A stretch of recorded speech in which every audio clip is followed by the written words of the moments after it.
Yan, so dahil nag-harvest na po yung mga tawag dito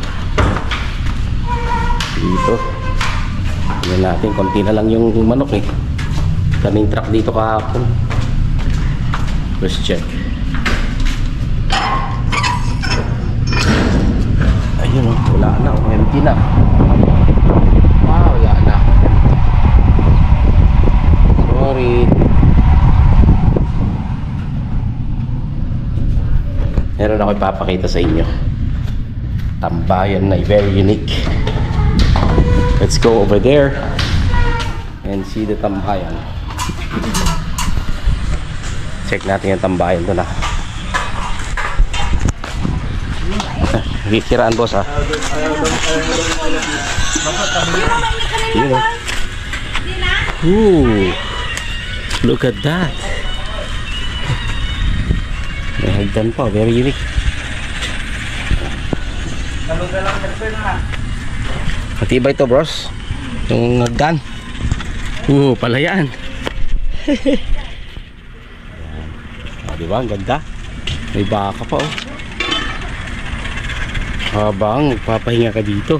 Ang sarap naman ng pahinga ni bossing dito. Sarap yatang humiga dito boss ah. Let's try. Diba? Kapag walang manok, kailangan mo ng pahingaan. Dito yung, ang tawag dito boss, kubo sa tuktok ng ng bakod. Ayun yung bakod nila ito, yung haban. Taas ng bakod nila eh. Buwa sila ng kubo-kubo. Ganda rin. May electric fan pa. Sabi naman niya, ang hangin na nga dito eh. Yan si boss.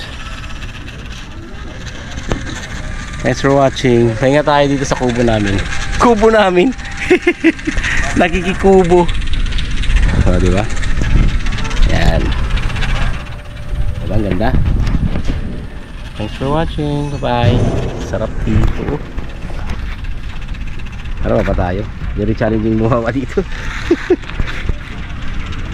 Sarap nga.